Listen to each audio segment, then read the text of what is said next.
Let me start with you, Jack. Is the mic on? Yes? All right.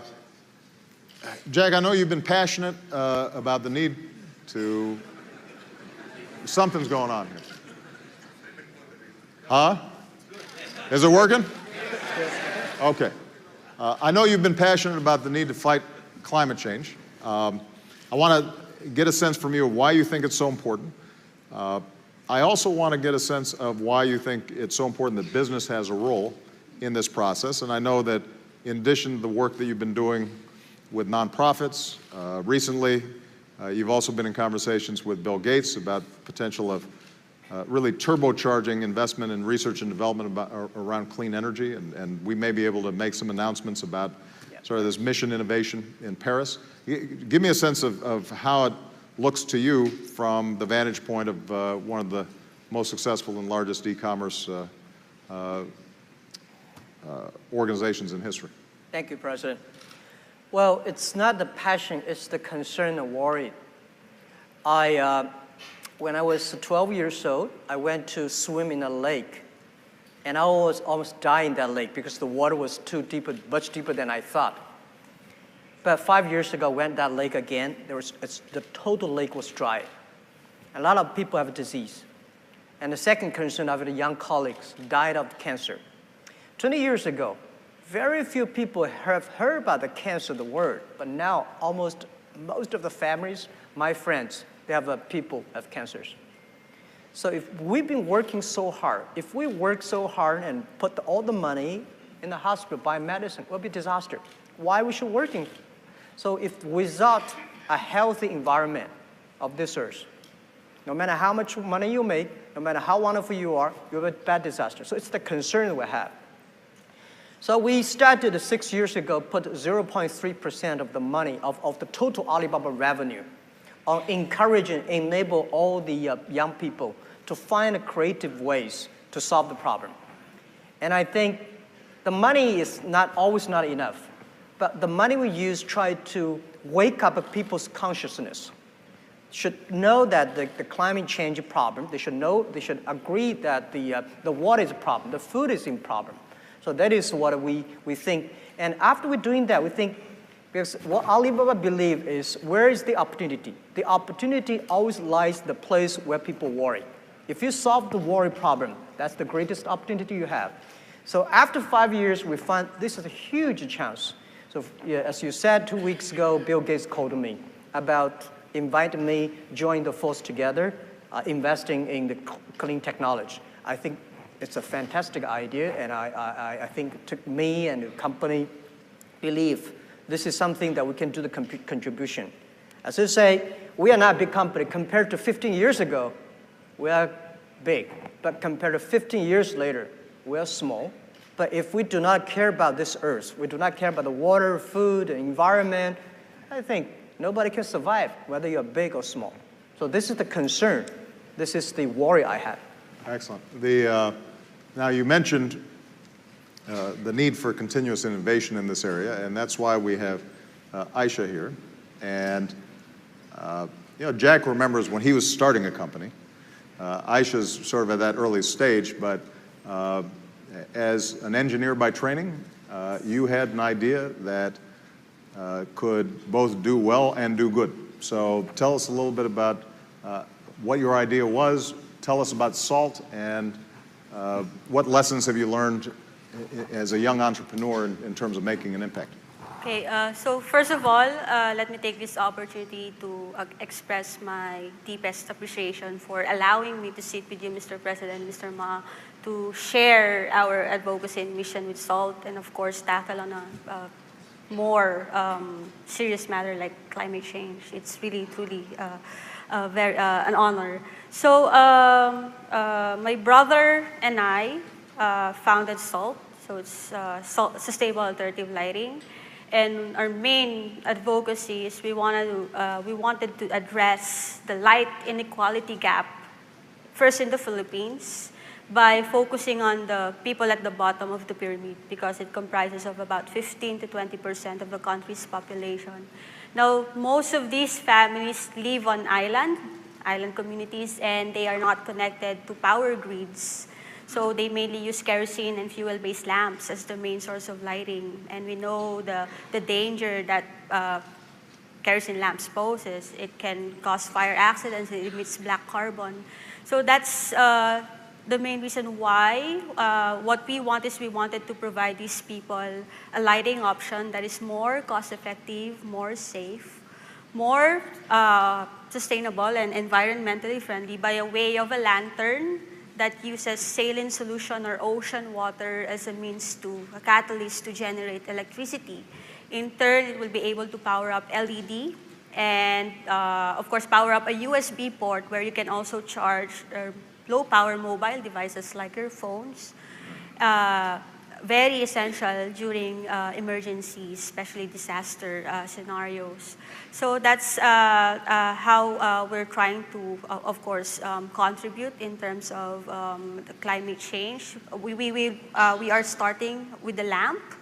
And what we see, the huge impact that we'll be able to contribute is when we try or when we dive into developing like a large scale for the technology that we have. Just imagine if you'll be able to power up a whole island using the ocean water. So our planet is composed of 70% salt water. So that's what we're trying to aim for. Yes. That's great. So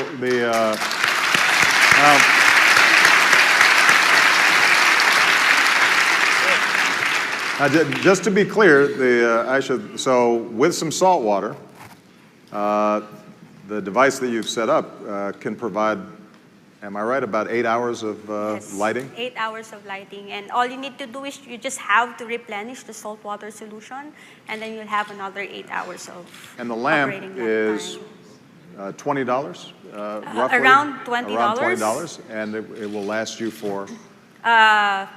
There's a consumable inside that you have to change every now and then. So the main explanation, the main science behind the lamp is it's a chemical reaction. Right. You're trying to convert chemical reaction into energy. Right. So there's something inside that you have to change, but you only have to change that like 6 months if you're using the lamp 8 hours a day, every day. And that only costs the consumable part around $3, $2, $3.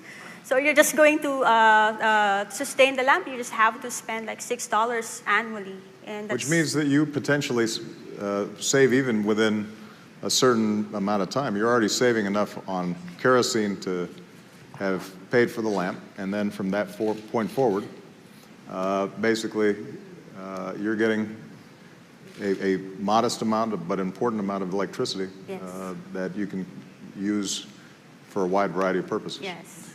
So I think Aisha is a perfect example of what we're seeing in a lot of countries, young entrepreneurs coming up with leapfrog technologies. In the same way that in large portions of Asia and Africa, you know, the old landline phones never got set up. People just went straight to mobile. And obviously, they're buying stuff through Alibaba on there all the time.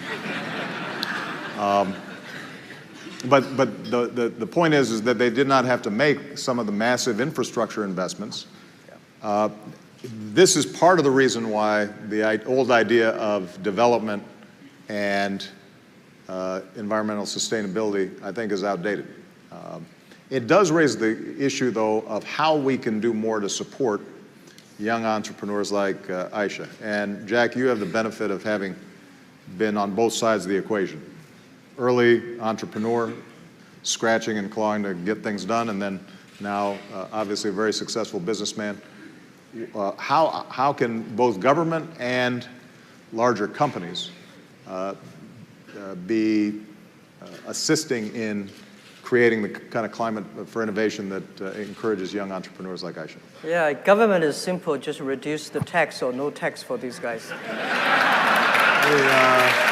you go. Well,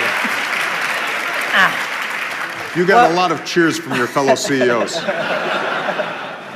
yeah, but I think I feel so excited by hearing the story. Like startup for entrepreneurs like a baby. And I have 5 babies so far, experienced a father. Do you love them all equally, or is there? Yeah. Do you have some favorites? You shouldn't say that. I do. You know, Alibaba, Alipay, Taobao. You know, these are the kids that I have. But one thing, my advice, we just had a discussion at the back office that nobody can help you. We can only help ourselves. Investors, government, and partners, they are uncles and aunties. You are the father. You are the mother of the kid. Don't give up the kid.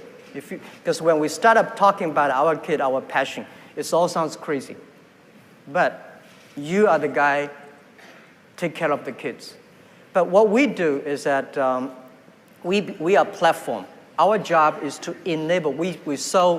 On the 11/11 day, we sold $14.5 billion, and this year we got like $500 billion sales totally on our platform. We do not sell anything. We empower others people to sell. So our platform is to empower the small business to realize their dreams. Company like that, we have a company that is, they have an app helping trucks because the truck logistic, they normally deliver things from this city to that city full of packs. But when we come back, all empty. So the applications try to making sure all the truck drivers can find the resources. So our technology and platform try to empower this company. And last year alone, they saved $1.5 billion US fuel because of the thing. So I think using the technology in innovative ways, and all other things, big companies, it's difficult for big companies to keep the innovation keep on. The innovation is always outside your company. So for us, when we see companies like that, we're excited, we put the money inside, we're using technology, and we also promote them on our platform if they are environment friendly. Excellent. Yeah. Aisha, what have been the biggest challenge for you in terms of scaling up? You've got a technology, you feel confident that it can work. She's won, by the way, a lot of prizes and gotten a lot of attention, so this is not like one of those infomercials where, you know, you order it and you can't make the thing work.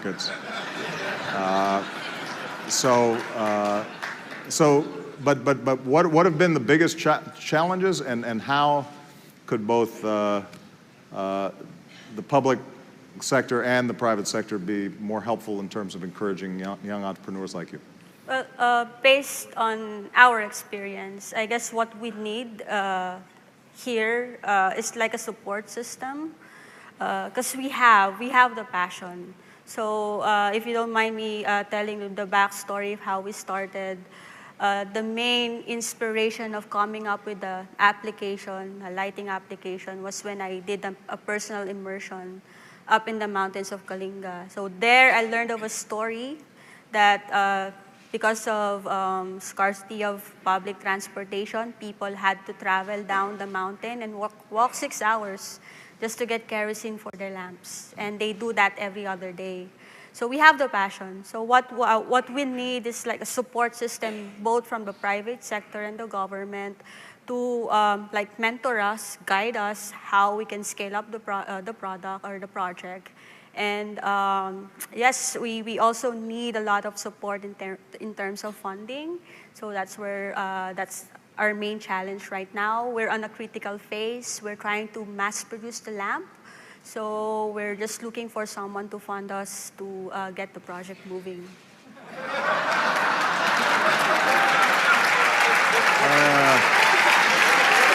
I'm just saying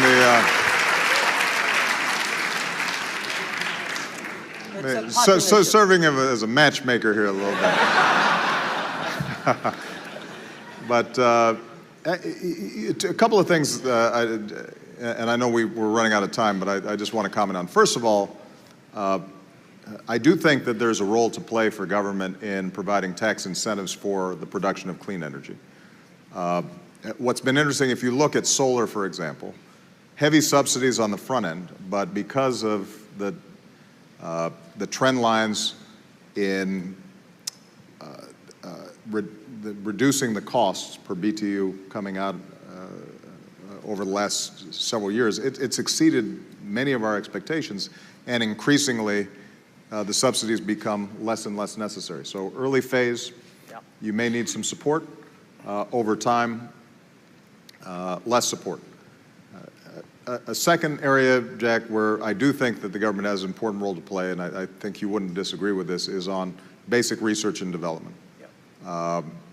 You know, most of your businesses, the people in this audience, you have an R&D budget, but oftentimes it's commercializing a technology that's relatively proven, tweaking it, where governments can do what it's hard for companies to do, is to that front-end basic research that doesn't have necessarily an immediate payoff, but will then serve as the laboratories for young people like Aisha to discover, based on that basic research, I've got a new idea and I can do something else. And that's, in fact, how the internet came about, in part, was a combination of incredible innovation, but also some basic government funding that had come in on the front end. But the thing that I maybe want to ask you, Jack, sort of in closing, is whether you think that other businesses that you're interacting with and dealing with, particularly in the APAC countries, feel this same urgency that you do, or do you think that you're still an early evangelist for this and you have to persuade others a little bit more? And the reason I say that is because I think China's an interesting example. Like the earlier patterns of England or the United States, when a country is growing rapidly, it doesn't pay a lot of attention to the environment. As it enters into sort of middle income status, suddenly people start looking at cancer rates, they start looking at the air, the water, and you become more conscious and that that's a good, a value that we have to price and care about. And I'm wondering whether you think your fellow business leaders are seeing that same kind of transition and opportunity in this region. Yeah, I think I take China, for example. I think today, because of the air in Beijing, the smogging, it caused attention and government and all the business changed a lot in the past 4 years. I just came back from Beijing 4 weeks ago. My throat was painful. And I think we organized called a Paradise Foundation. I invited 45 business leaders in China. All joined, all put the money inside. And we think that there are a lot of things business should do. It's too late to complain whose fault. Whether your fault or my fault, let's solve the problem together. It's the combined work of government, private sectors, scientists, and sociologists and philanthropists. We have to work in together. So I think the thing is that how we can work in a way more efficiently. I believe always you should have a philanthropic heart inside, but business away, because you have to get the things done. That is why scientists tell us how to do properly. Business should tell us how to get things done efficiently, and government should have the good environment and foundations of researching. And also we need a lot of media's guide to tell people how we do it. But I think this area, Asia Pacific, especially China, we are taking good actions, but we need to do in a way that is really workable.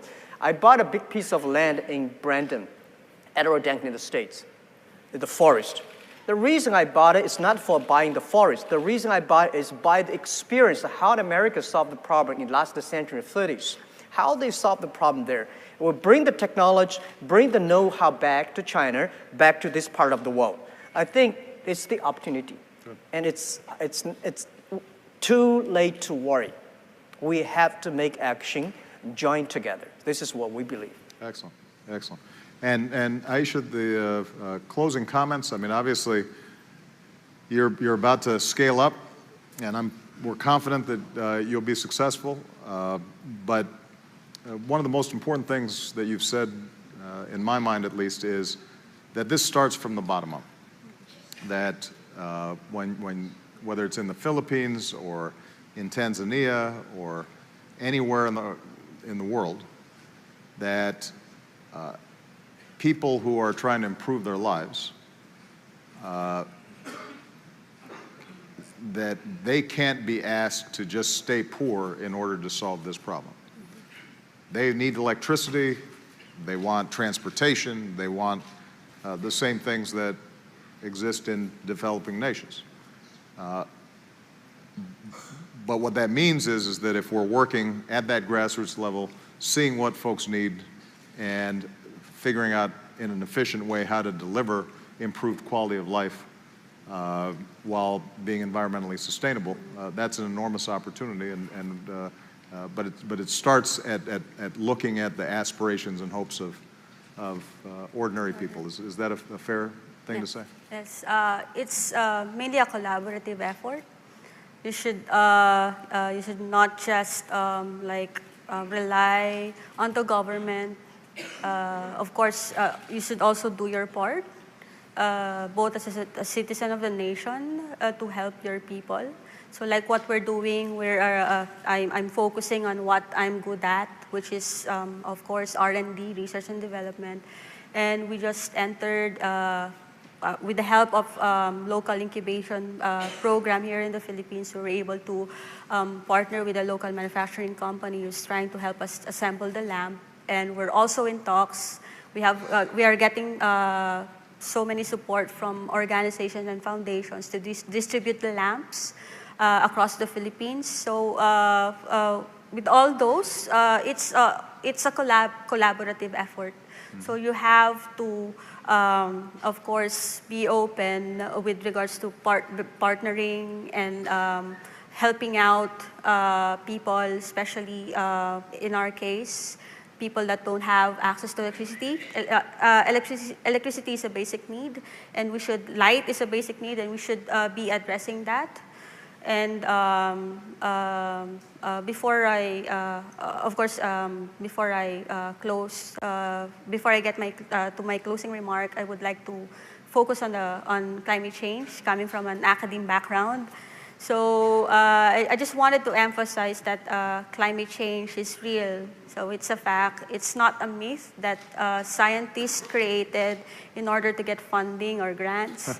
So it's real. So it's happening now. Just to give you like a simple analogy of what stage we are in climate change right now, it's like climate change is like cancer. So at stage 1, your cell starts mutating. And then at stage 2, you start feeling the symptoms. If you're self-aware, you go to the doctor and get treatment. If you're not aware, of course, you take it for granted, and then you go on to stage 3, you start feeling the severe effects of the symptoms until finally stage 4, you're noticing that your health starts declining.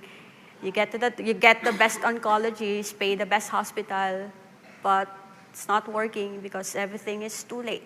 Right. So climate change is like that. So right now, I believe so, we're on stage 2. So we're stage 2. So I'm just saying, people. It's you don't want to get to stage 4. Yes, and we don't want to get. And we all have a huge investment in making sure that our children, our grandchildren, our great-grandchildren are able to enjoy prosperity. And that's dependent ultimately on a planet that accommodates us. I will say that the lamp you talked about, in addition to providing light, you can also charge a cell phone, right? Yes. And if people have these lamps, they're more likely to charge their cell phone, which means they're more likely to use e-commerce, Yes. and more likely to purchase things through We'll Alibaba. sell it online. So I think that there's a synergy here. Everybody please give Jack and Aisha a big round of applause. Thank you.